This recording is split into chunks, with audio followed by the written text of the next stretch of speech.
यहां कोई भी धर्म हो, सुबह को बड़ा इंपॉर्टेंस दिया गया। कुरान की आयत भी सुबह गाई जाती है, मंदिर के घंटे भी सुबह बजते हैं।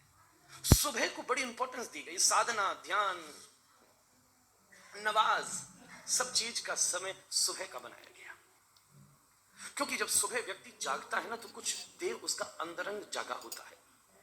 मुझसे एक व्यक्ति ने कहा, मेरा मेरा इनिशिएटिव था कि सुबह सुबह का चक्कर क्या है, ये जो जप है, ध्यान है, या whatever practices you are telling us to strengthen our inner self, शाम को करूं तो क्या प्रॉब्लम है?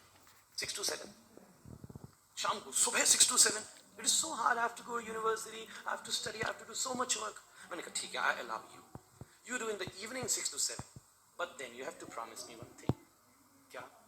मैंने कहा तू अपनी साधना तो शाम को 6 से 7 करिए, पर party, clubbing, birthday, that should be morning 6 to 7। बोले ये तो रोज करना, वो तो कभी 6 महीने में एक बार होता है, वो रोज पार्टी करता है 6 महीने, just a weekend that you can do in the morning. तो चुप रहा।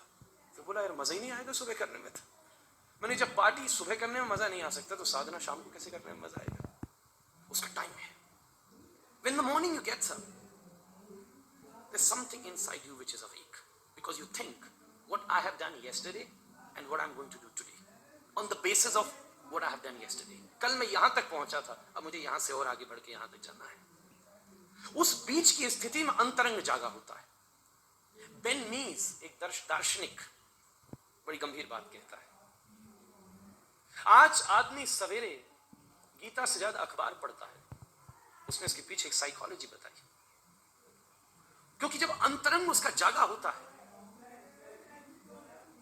उस समय गीता पढ़ ले, कुरान पढ़ ले, ग्रंथ साहब पढ़ ले, बाइबल पढ़ ले, तो और मुसीबत में पड़ा। जब कल को याद करता है कितनों को धोखा दिया, कितनों से गलत बोला, कितनों से झूठ बोला। गीता तो पहले ही कह रही है झूठ बोलने वाला मरेगा।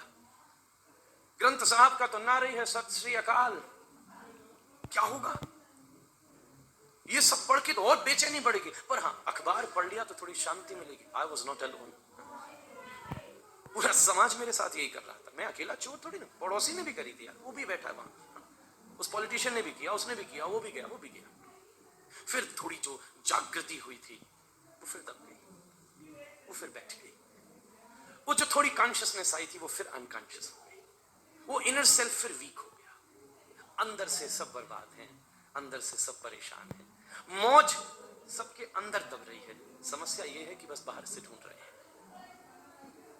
एक भिखारी सड़क के किनारे बैठा भीख मांगता था, 80 वर्ष तक भीख